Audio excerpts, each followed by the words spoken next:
Okay दोस्तों, सो हमने entry बनाई है अभी यहाँ पे। और हम देखते हैं हमारा टारगेट क्या हो सकता है। टारगेट हमारा जो निकल कर आ रहा है पहला वो आ रहा है ये। देखते हैं 175 का टारगेट है, वो मिल जाता तो बढ़िया है, वरना हम छोटा सा इसी का एसएल लेके निकल पड़ेंगे। जो 1 मिनट के चार्ट पे दिख रहा है आपको एसएल, ये एसएल हो जाएगा हमारा। यही एसएल है हमारा 145।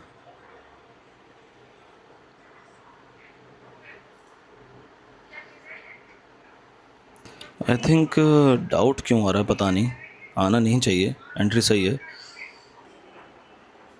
डाउट इसलिए आ रहा है क्योंकि अगर मैं पुट को देखो ना, एक लोअर साइड पे है वो, यहाँ पे देखिए ये जो लो बनाया था ना, यहाँ से वो शायद सपोर्ट ले सकता है। और अगर इसको लेना होता तो पहले ही वाले ही इसमें ले लेता। ये पहला कट किया था इसने, यहाँ से ले लेता, बट ये छलावा हो सकता है, शायद यहीं से ये और गिर जाएगा। ठीक है, हमें अपना डाउट को क्लियर करके हम आगे बढ़ते हैं। We should not think twice and we should go further with this, because ज़्यादा सोचने से लॉस ही होता है, मतलब दिमाग का लॉस होता है। आप नेगेटिव जोन में जाते हैं, तो अभी नेगेटिव जोन में जाने की ज़रूरत नहीं है, इसको लेके चलते हैं।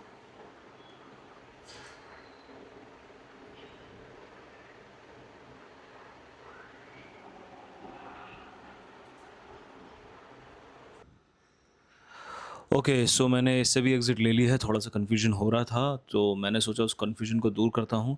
मेरा व्यू अपसाइड का ही है, और जिस तरह से मार्केट कल सेलिंग में गया था और आज देखा जाए बहुत अच्छा गैप अप खुला है, तो इससे सारे के सारे सेलर्स ट्रैप हो गए होंगे। एंड मुझे लगता है कि कॉल साइड अच्छा मूव मिलेगा हमें। कॉल के चार्ट में भी अच्छा सेटअप बन रहा है, और ये मूव अपसाइड ही दिखा रहा है और बड़ी रैली दिखा रहा है। और मैं थोड़ा सा कंफ्यूज पता नहीं क्यों हो रहा हूँ। सेंसेक्स के चार्ट में देखूँ, सेंसेक्स का चार्ट इतना अच्छा लग रहा है, कॉल साइड का बहुत अच्छा सेटअप बना चुका है। तो मैं कोई भी कंफ्यूजन ना रखते हुए मैं सेंसेक्स में अपना ट्रेड बनाता हूँ, और देखा जाएगा। इस बार ये मेरा लास्ट ट्रेड होगा, और उसके बाद no entry, only exit after the target और मे बी स्टॉप लॉस। चलो एंट्री बनाते हैं सेंसेक्स में, अब देखी जाएगी। जय माता दी। मार्केट गैप अप खुला है, और गैप अप खुलने के बाद एक बाइंग साइड का एक जो उसका इम्पैक्ट है वो अभी हुआ नहीं है। अभी बाइंग साइड इम्पैक्ट देगा वो, अच्छा खासा एक ब्रेकआउट देने के बाद अगर गिरे तो वो बात अलग है, पर एक बाइंग साइड का इम्पैक्ट आना इसमें बाकी है, तो इसी वजह से हमने ट्रेड लिया है। और यही स्ट्रेटजी है। अब देखिए, अगर हम निफ्टी को देखें, निफ्टी भी अच्छा ही चला है, मतलब व्यू मेरा बिल्कुल करेक्ट था, पर पता नहीं क्यों एंट्री बनाने से पहले डर लग रहा था, तो मैंने एग्ज़िट करना प्रेफर समझा।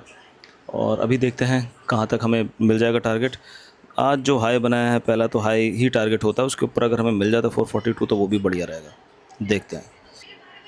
ये देखो कहाँ जा रहा है वो व्यू मेरा करेक्ट था गाइस, बट जब डर लग रहा होता था तो एक स्टेप पीछे हो जाना चाहिए, एक्चुअली बेस्ट वही रहता है।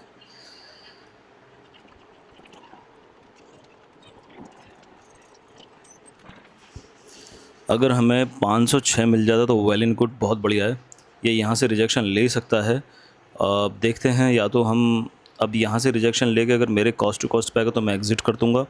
अदरवाइज़ ये यहाँ से अगर ऊपर बढ़ता चला जाता है तो बेस्ट प्राइस वुड भी 500 का, जिस पे हम इसमें एग्ज़िट ले सकते हैं। बट अभी इसमें मैं एसएल नहीं लूँगा यहाँ तक का, मैं इसमें अब कॉस्ट टू कॉस्ट पे निकलूँगा अगर निकलना हुआ तो। Otherwise I will wait for my target to come. चलो गाइस, जय माता दी। 500 आ गया है, 500 आया, 500 का प्राइस हिट किया है, and we can exit from here. चलो दोस्तों, आज प्रॉफिट कम हुआ है, और उस हिसाब से जैसे 4,300 मेन प्रॉफिट देखा जाएगा ना, देखिए ये है 3,854 रुपये। वो इसलिए है क्योंकि मेरा जो सुबह का जो डिसीजन था ना निफ्टी का, वो बिल्कुल करेक्ट था। वो यहीं पे मैं एंट्री बना रहा था आपके सामने 150 के आसपास, और वो 188 चल रहा है, वो इनफैक्ट ऊपर ही जा रहा है, और ये भी अच्छा खासा अभी ऊपर जा सकता है। मेन टारगेट्स इसके ये बन सकते हैं, ये वाला।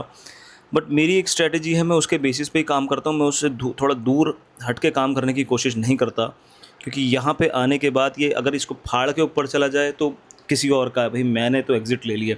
अदरवाइज़ ये यहाँ से रुकने के बाद ये नीचे आ सकता है। दूसरी चीज़ अगर हम देखेंगे, अगर हम निफ्टी के चार्ट को देखें, ये यहाँ से रुक के back to back green candles बना रहा है, ये भी एक समस्या का विषय होता है कि ऐसे ही तो नहीं चलता चला जाएगा मार्केट हॉल्ट लेगा, और हॉल्ट लेने का मतलब होता है कि प्रीमियम डीके होने शुरू हो जाएंगे।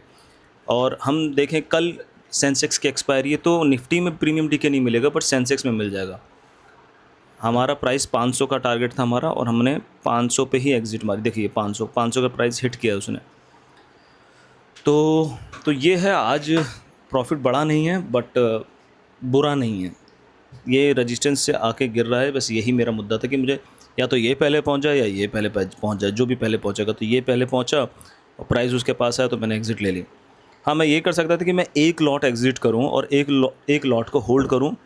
एक लॉट को मैं अगर मैं कॉस्ट टू कॉस्ट रख देता तो दूसरे लॉट को जो मैं कैरी करता, मैं उसको मैक्सिमम टारगेट के लिए मैं उसको होल्ड कर सकता हूँ।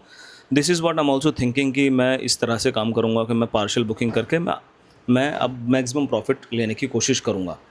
तो तो तो ठीक है, पहले तो प्रॉफिट लेने की आदत आनी चाहिए कि पहले मैंने प्रॉफिट बुक कर लिया है, चाहे वो 500 रुपये बुक करो, चाहे वो 1000 बुक करो, चाहे 5000, चाहे 5 लाख। जब तक आपको प्रॉफिट बुकिंग की आदत नहीं होगी तब तक आप प्रॉफिट नहीं ले पाओगे मार्केट से। क्योंकि हम लोगों को, हम ऑप्शन बायर हैं, हम लोगों को लॉस बुकिंग की आदत होती है, तो उस आदत को हम बहुत एंजॉय करते हैं। समहाउ हमारे अनकॉन्शियस माइंड में बैठा हुआ होता है वो कि मुझे तो लॉस ही होना है, चाहे मैं कितना भी कुछ कर लूँ। पर नहीं, हमें अपने आप को, आप अपने पीएनएल को ग्रीन में दिखाना है, ये हमारा डेलिब्रेट हमारा एफर्ट होना चाहिए। ऑल्सो ग्रीन का मतलब सिर्फ 1-2 रुपये बुक करना नहीं है, ग्रीन का मतलब ये है कि आप एक ऐसा प्रॉफिट बुक करें जो आप कहीं अगर जॉब कर रहे हैं, अगर आप कहीं जॉब कर रहे होते तो आपका क्या वो पर डे इतना बनता? अगर आंसर है कि नहीं, उससे कम बनता जो हम आज प्रॉफिट बुक कर रहे हैं। आप वो प्रॉफिट पहले बुक करना सीखो। अगर आप 2500 रुपये पर डे कहीं पे काम करके आप अपना घर चला रहे हैं, तो ये देखिए कि आप 5000, 4000, 6000, 10,000, 20,000 रुपये बुक करके यहाँ पे अपने आप को एक एक ऐसा इंसान बना रहे हैं जो फाइनेंशियल फ्रीडम अचीव कर चुका है। तो बस मेरा यही है दोस्तों कहना कि अपने प्लान पे स्टिक रहो और उससे दूर मत जाओ। लालच बुरी बला है, यहाँ से लेके ये अब कितना भी ऊपर चला जाए कोई फ़र्क नहीं पड़ता, और ये यहाँ से लेके यहाँ से भी यहाँ तक भी आ जाएगा। तो समझ रहे मेरी बात को? तो जितना आपको भूख है उतना ही खाने की कोशिश करो, बाकी का कोई ज़रूरत नहीं है।